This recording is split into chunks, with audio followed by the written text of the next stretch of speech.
assistir a nossa aula nesse exato momento, ok? Vamos aqui compartilhar a tela. Por que que ele não está vendo? Só um minutinho, espera aí. O prof vai clicar no Word de novo e vamos lá de novo, compartilhar a tela. Vamos ver se agora vai. Aqui, foi. Pessoal, tá todo mundo vendo essa telinha do Word comigo? Aham. Ok, ótimo. Era só para eu ter essa certeza. Então vamos lá. Aula de história. Qual que é o conteúdo? História do Brasil. Nós estamos no módulo, eu vou colocar o módulo aqui para vocês. O prof não vai entrar no conteúdo novo, porque o conteúdo novo, meus amores, é a apostila 3. Tá? Então, como vocês não receberam ela ainda, vamos esperar chegar das férias e a gente vai. Então, eu vou pôr aqui, ó, deixa eu aumentar essa tela, peraí. É da Lei de Terras? Oi? Lei de Terras? Isso, Lei de Terras, mas eu vou escrever então ainda aqui. Isso, vou escrever ela aqui ainda, peraí. Opa, não é isso. Cadê aqui? Exibir, não tem exibir? Aqui, exibir. Ah, por favor, exibir as coisas. Então, Lei de Terras, História do Brasil. Hoje, dia 29 de junho de 2021. Vamos trabalhar aí, finalizando o conceito do módulo 16. Cafeicultura e a abolição do tráfico negreiro. Eu já vou ver o que vocês falaram lá no chat. É que para o prof ver lá eu tenho que sair da tela aqui. Opa. Página isso, na de vocês, página 794 mesmo. Então, beleza, voltando aqui, continuo compartilhando. E aí, o prof quer fazer a referência sobre a Lei de Terras. Entendam o seguinte. Quando o Brasil, em 1850, ele parte para o processo, né? Ele parte para o processo do fim do tráfico negreiro no Brasil e coincide com a vinda dos primeiros imigrantes para o país. Né? E a questão dos imigrantes no Brasil, ela passa naquele sentido de, como que eu vou colocar para vocês? De fazer a devida referência, né? De que o imigrante vindo para cá, ele poderia ter a chance de adquirir um pedaço de terra. Mas isso vai ser frustrado, porque no mesmo ano que é feita, no mesmo ano que é feita a... Vai, meu amigo, não vai? No mesmo ano que é feita o fim do tráfico negreiro no país, é estabelecida uma lei, a chamada a Lei de Terras. Então, a Lei de Terras de 1850. Ela vai definir todas as relações aí do Brasil, né, na figura da questão da aquisição de terra no Brasil, frustrando, na verdade, né, quando a gente coloca tanto os negros alforriados, como a questão, né, dos imigrantes que estavam vindo para o país. Deixa eu mudar aqui, eu vou pôr uma outra setinha, vai ficar mais interessante, deixa eu pôr assim. Então, Lei de Terras, primeiro elemento, tá? Contexto. Qual é o contexto em que isso está acontecendo? Então, nós temos aqui o contexto, né, da fim do tráfico de escravos.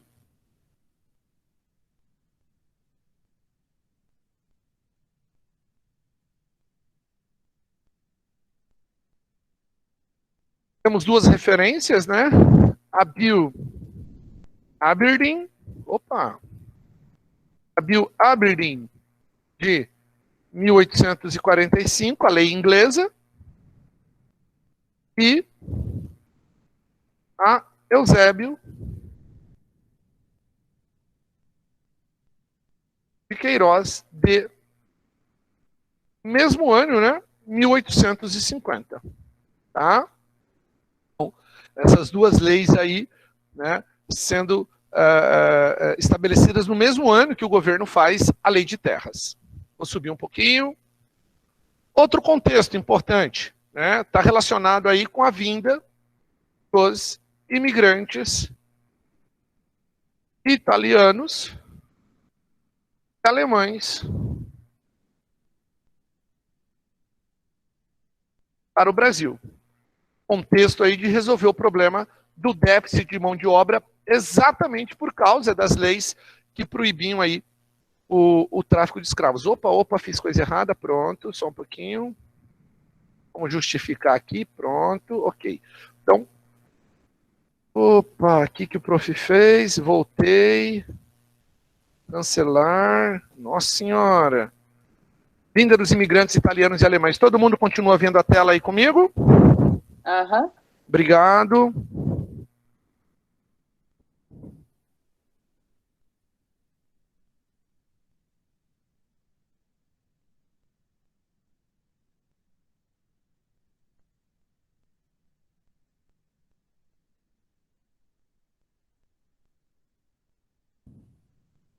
Agora, a grande questão da lei de terras, vamos ler um trechinho com o prof lá na página 794. Acharam aí? No alto está assim, terra e raça. Embaixo, lei de terras de 1850. Está mesmo na página 794. Se você tiver com o livro, obrigado, Henrique. Sempre você. Dá uma conferida aí, galera. Eu vou ler um trechinho com vocês para a gente entender essa situação. Eu vou começar lá em cima com o texto terra e raça, ok? Vai lá, acompanha a leitura comigo. Para substituir aos poucos a mão de obra escrava nas fazendas, foi incentivada a vinda de imigrantes europeus para o Brasil ao longo do século XIX. Esse incentivo também tinha como objetivo branquear a população brasileira, tendo como base concepções racistas. Por isso, muitos fazendeiros preferiam contratar europeus a trabalhadores negros livres ou libertos, perpetuando, portanto, a exclusão, né, da população negra no Brasil, seja de contratar o próprio negro livre ou liberto, né, ou até mesmo convertendo seu trabalhador escravo em trabalhador assalariado. Isso a gente já tinha visto, já trabalhamos esse contexto em aula. E agora lá embaixo, Lei de Terras de 1850. Em 18 de setembro de 1850, foi promulgada a Lei de Terras.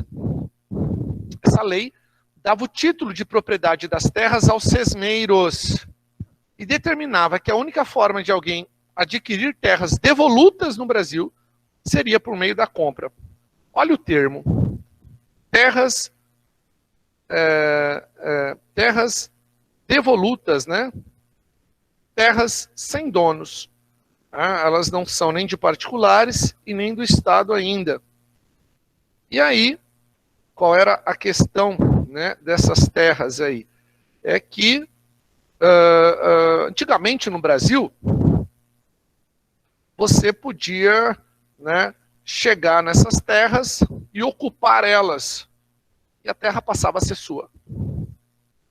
O sesmeiro é um antigo magistrado português que dividia as terras em sesmarias, vem lá da época das capitanias hereditárias. Ou seja, era aquele que fazia a concessão da sesmaria. Então, essa lei dava o título de propriedade das terras aos sesmeiros e determinava que a única maneira de adquirir um pedaço de terra no Brasil seria pela compra. Eu não poderia mais ocupar a terra e passar a produzir nela, gerando, portanto, né, a capacidade de cultivar na terra. Então, antes da Lei de Terras no Brasil, traduzindo, você poderia ir para uma área distante do país, por isso era difícil, né? Todo mundo mora nas áreas litorâneas, Sudeste, Nordeste, então você viesse para uma área como hoje é aqui o nosso Mato Grosso do Sul, você encontrasse um pedaço de terra, que era o que mais tinha, o que você conseguisse cercar de terra era seu, contando que você produzisse na terra, cultivasse algo, tá? O problema aqui, como era muito distante, né, distante dos grandes centros, quase ninguém vinha. E nesse momento aí, que está vindo, né, fim do tráfico de escravos, caminhando para a abolição, e com a grande vinda de imigrantes, poderia fazer com que essas pessoas passassem a adquirir terras no Brasil. A Lei de Terras, portanto, ela é encomendada, feita para frustrar a aquisição de terras pelos negros, libertos ou não, e pelos imigrantes.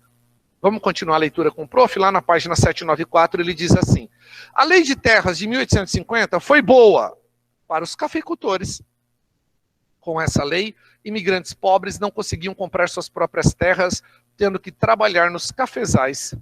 Além disso, os grandes fazendeiros podiam expandir ainda mais suas terras, comprando as propriedades dos vizinhos que haviam ocupado terras devolutas. Ou seja, quem tinha ocupado terra devoluta teria que pagar pela terra. Como o cara não tinha condição de pagar por ela, ele é obrigado a abrir mão da terra vendendo ela para o grande fazendeiro. Esse processo vai perpetuar a concentração de terras no país, fazendo com que uma parcela pequena da população passasse a concentrar uma área gigantesca do território brasileiro. Beleza? Continuando a leitura. A lei de terras de 1850 foi ruim. Para quem que ela foi ruim? Para os libertos e para a maioria dos imigrantes que eram muito pobres.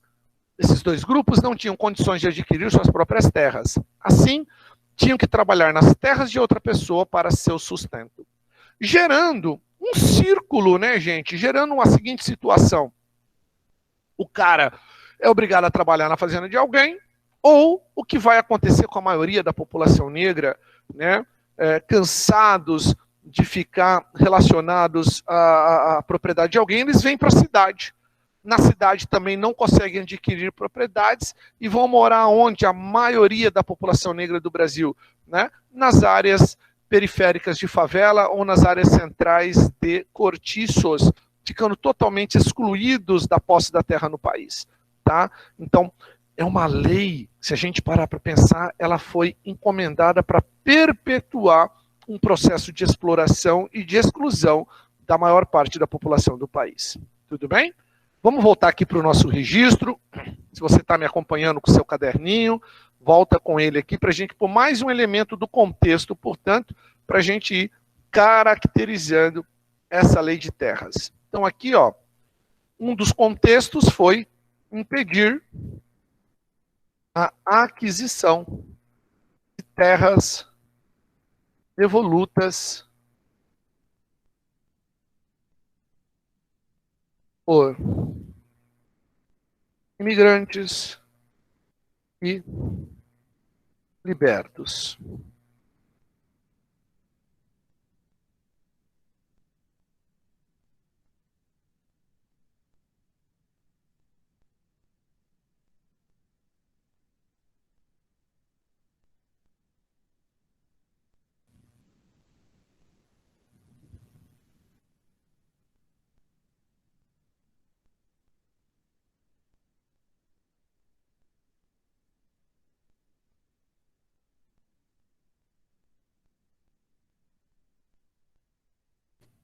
O que dizia a lei?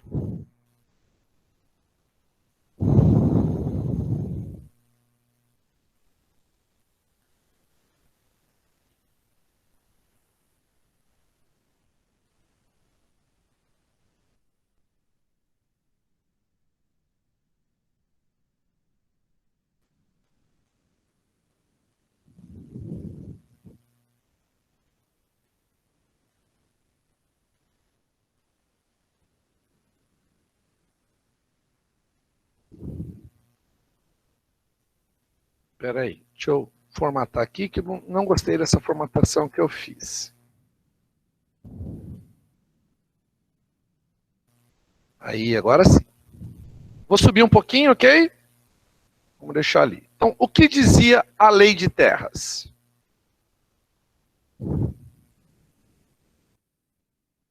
Determinava que as terras devolutas poderiam ser adquiridas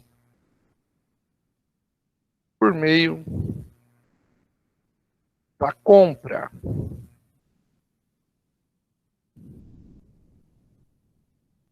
A lei frustrava imigrantes e libertos por serem pobres, não tinham mais como adquirir.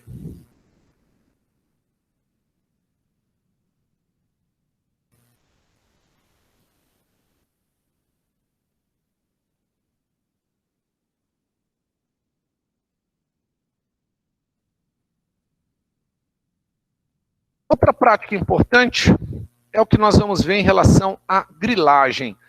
794, 795, está ali em cima assim, ó, no livro de você. Propriedade ilegal. Com a lei de terras, uma prática ilegal se disseminou entre muitos, a grilagem. Com esse processo, os fazendeiros forjavam documentos de doação de sesmarias, dizendo que aquelas terras tinham sido doadas aos ancestrais dele há muito tempo atrás, né, para tomar terras de pessoas que haviam ocupado um lote, ou seja, que tinham ocupado as terras antes da lei de terras. Assim, fraudavam a posse de uma terra que não lhes pertencia, expulsando os moradores dela.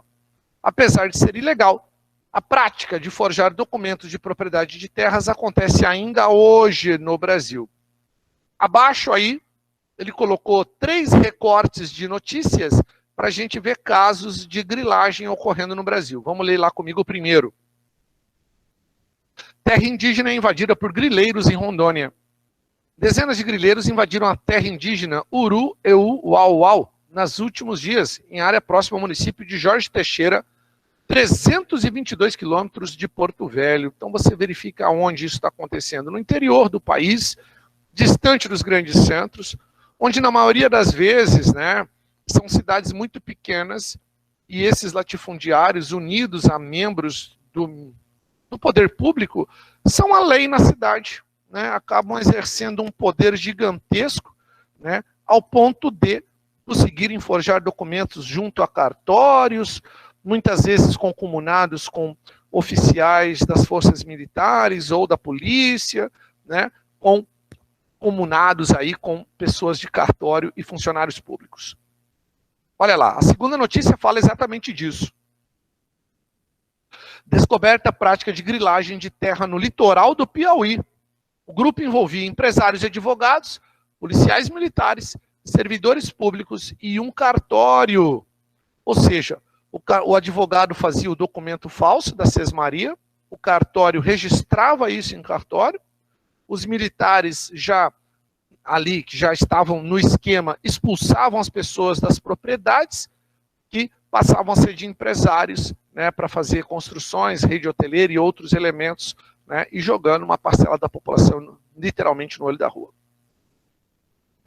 Isso tudo aponta que 1/6 do território brasileiro é terra de ninguém. Do total de 8,5 milhões de quilômetros quadrados do país, 36% de todas as terras são públicas, 44% são privadas e 16% não são registradas ou têm propriedade desconhecida, que seriam as terras devolutas, tá? Aponta o estudo. Ou seja, 16% do território brasileiro, né, elas não estão relacionadas nem a propriedades particulares e nem a propriedades do governo. Então, vamos colocar aqui agora, né, o que dizia a lei. A lei favoreceu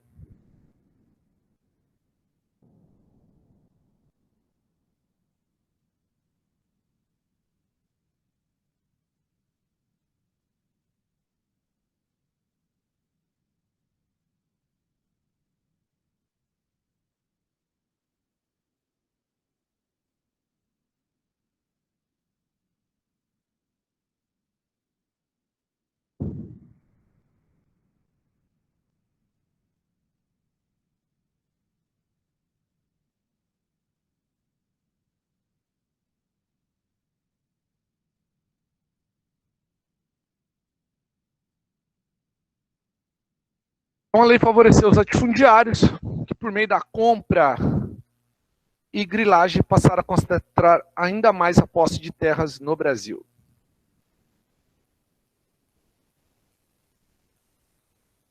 Tá tudo ok aqui? Eu vim olhar o chat, se vocês estão vivos. Todo mundo ok? Semi-morto. Mais um ok, beleza. Vamos lá, mais um pouquinho. Resistam. Vai copiando aí com o prof.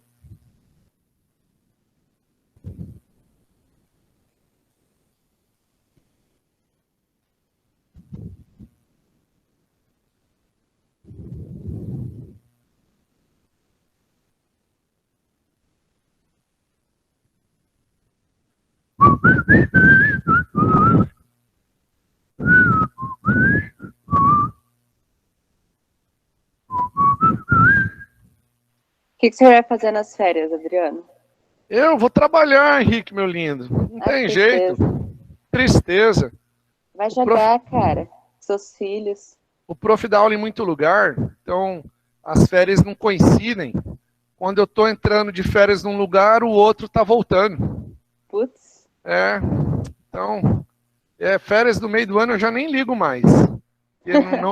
Não me pertence, então eu nem faço mais expectativas. Se der, deu. Se não der, não vai dar mesmo. Na maioria das vezes eu tenho assim, vamos imaginar, semana que vem eu não vou dar aula aqui, então eu vou ficar folgado a terça e a quarta tarde, mas em outro lugar eu vou estar dando aula normal na segunda e na quinta. Então, então acho que semana que vem eu não vou trabalhar terça, quarta e sexta, mas segunda e quinta trabalho normal. E aí por aí vai. Aí quando aqui está voltando, o outro está entrando em férias. E vocês aprenderem, estuda, que quem não estuda vira professor. E quem estuda para ser professor? Não, eu vou bater em vocês, por favor. Brincadeira. Vamos lá, ó.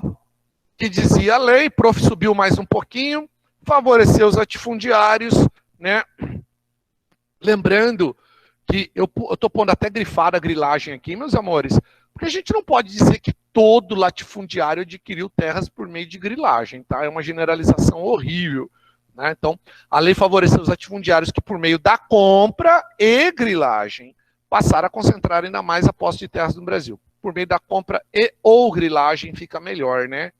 Assim, e ou grilagem, passaram a concentrar ainda mais a posse de terras no Brasil, para não gerar uma informação generalizada e muitas vezes falsa.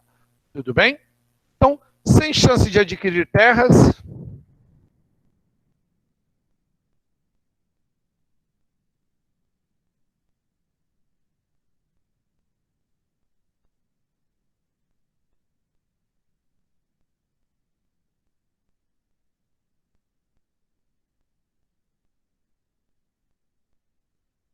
quase toda a totalidade da população negra foi morar, né, nas áreas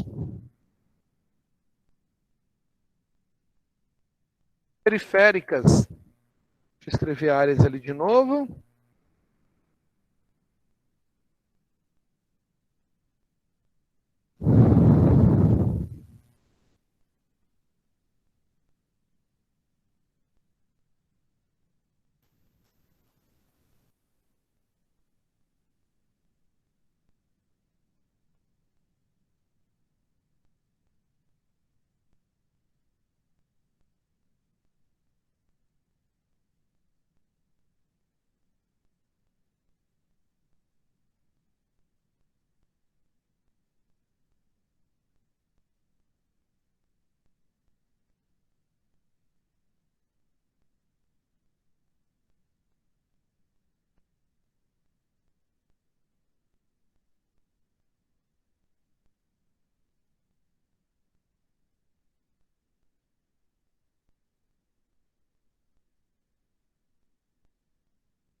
Sem chance de adquirir terras, quase a totalidade da população negra brasileira foi morar nas áreas periféricas das cidades.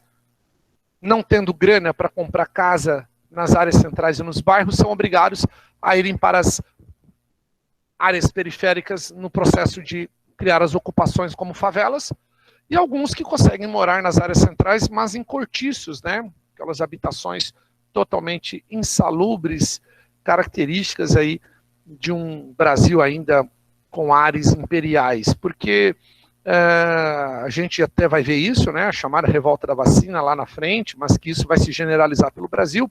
Esse tipo de habitação ela vai acabar sumindo, né, a gente não vai ter a proeminência de cortiços, eles acabam meio que desaparecendo das áreas centrais brasileiras, a gente quase não vai ver mais esse tipo de referência, tá bom? Então, é um tipo de processo que deixa eles, na verdade, totalmente excluídos, né, jogados à própria sorte, que são dados que a gente vai observar quando faz uma leitura mais apurada. Então, 794, 795, página 796. 796.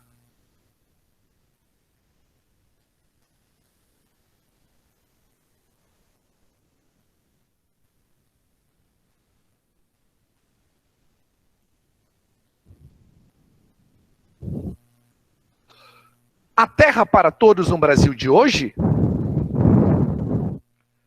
Eu quero ler com vocês os dois quadrinhos que estão ali embaixo, com o título assim, ó, como a lei de terras perpetuou a opressão dos negros, e a outra, né, negros são maioria nas favelas, segundo estudo do IPEA.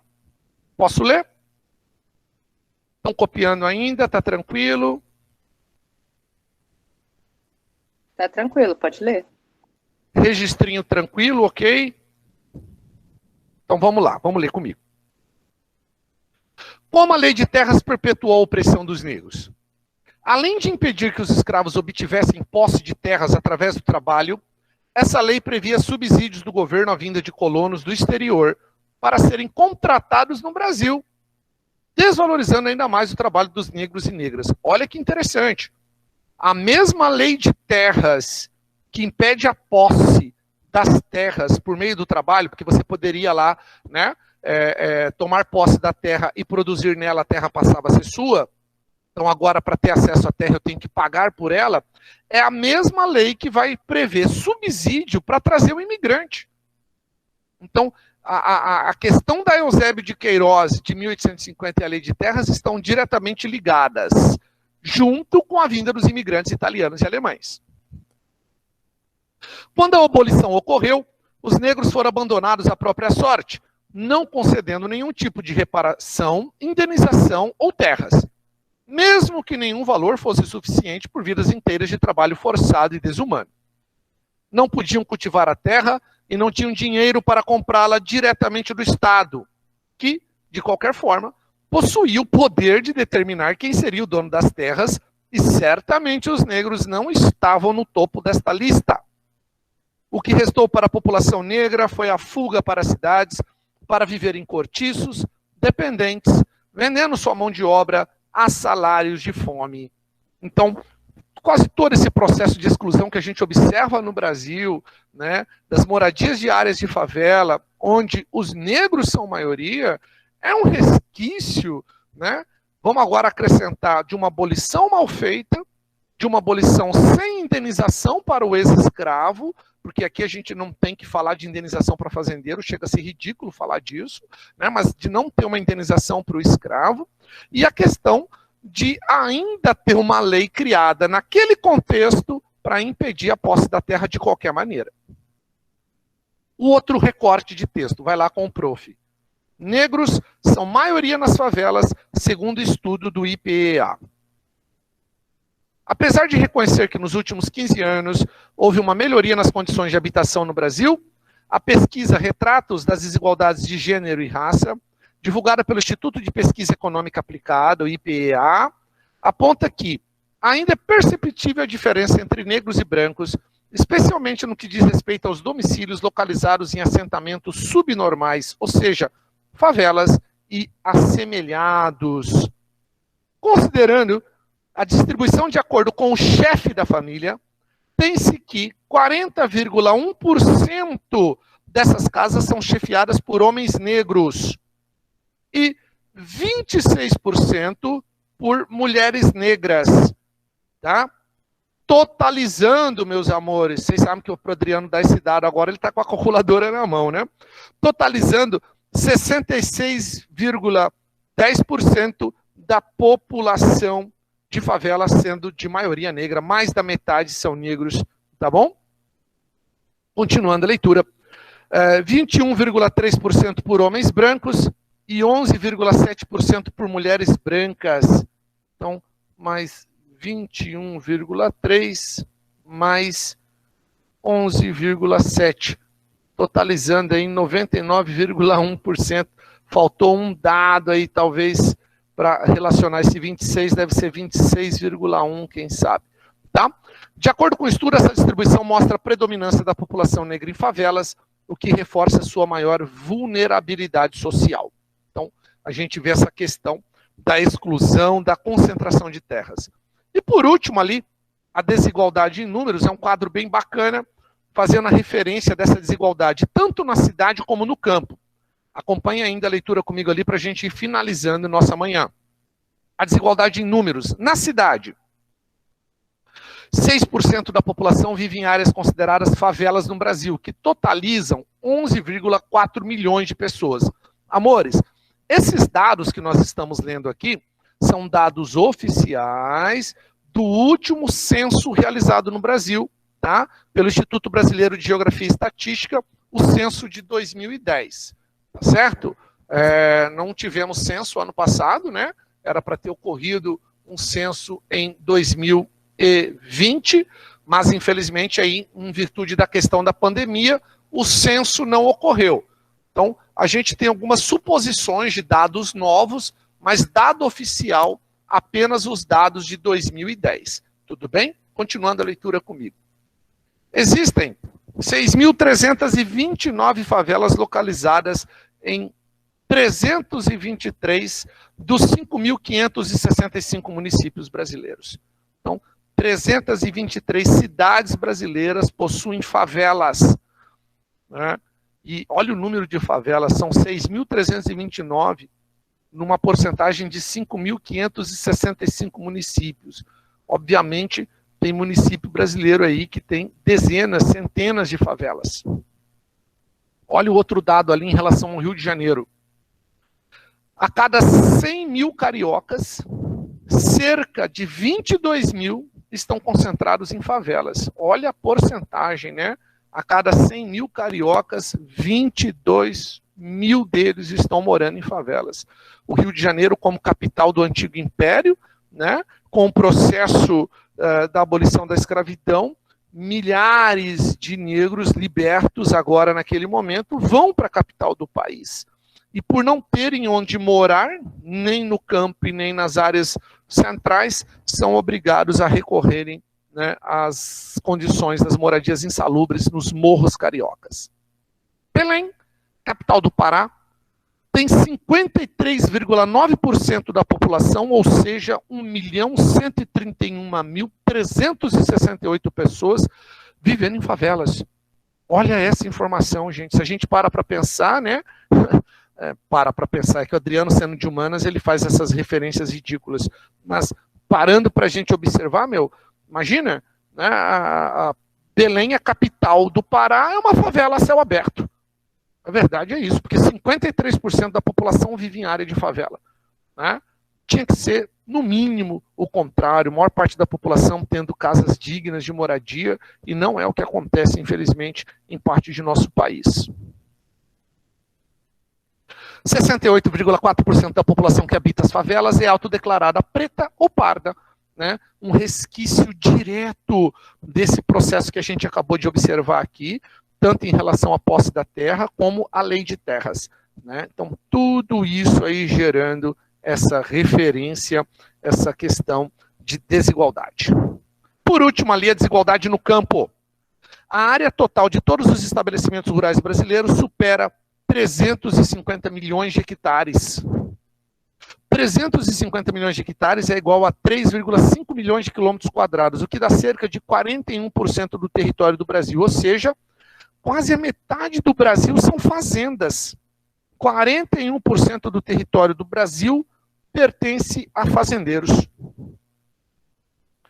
1% dos proprietários, equivalente aí a 50 mil pessoas, detém sozinhos 46% de todos os 350 milhões de hectares. Olha esse dado, né? 1% desses proprietários, 51 mil pessoas, são donas dos 46% desses 350 milhões de hectares. Então, uma porcentagem de concentração de terra gigantesca. 45% de todas as áreas dessas propriedades são de pastagens, ou seja, de grandes propriedades que produzem produtos agropecuários para exportação, que é importante para a economia do país, é óbvio. Porém, não é um elemento de uma economia de subsistência, né? Pensada aí em erradicação da fome. E o último dado, talvez, é o mais significativo. 70% dos estabelecimentos rurais no Brasil têm áreas entre 1 e 50 hectares apenas. O que significa que há várias propriedades rurais que não são capazes de dar sustento ao proprietário. Então, o cara, às vezes, até tem um pedacinho de terra, mas entre 1, né, e até chegar naqueles 50 hectares, é uma condição de terra tão pequena que não dá para ele produzir para sua própria subsistência. Ele consegue produzir, quem sabe, um hortifruti granjeiro para abastecer as áreas centrais, né, e viver do comércio disso, que é uma rentabilidade muito pequena, né, e perpetuando os processos aí de exclusão, né, de pobreza e miséria nas áreas rurais no campo brasileiro, principalmente as áreas aí, né, voltadas para a chamada agricultura familiar. Beleza? Amores, o prof vai encerrando a aula dele. O registro aqui eu acredito que todo mundo copiou. Vamos ver se dá para salvar. Vou salvar aqui no computador. Área de trabalho, história do Brasil, segundo ano, hoje dia 29 de junho de 2021. Está salvo aqui na área de trabalho deste computador. Parou de apresentar, ok? Eu agradeço aí a atenção de vocês, se cuidem, boas férias, fiquem bem e até daqui a alguns dias, se Deus quiser. Beleza? Tchau, professor. Tchau, Adriano. Tchau, tchau, gente. Obrigado vocês. Fiquem bem. Boas férias. Valeu, boas férias para todos. Tchau, tchau.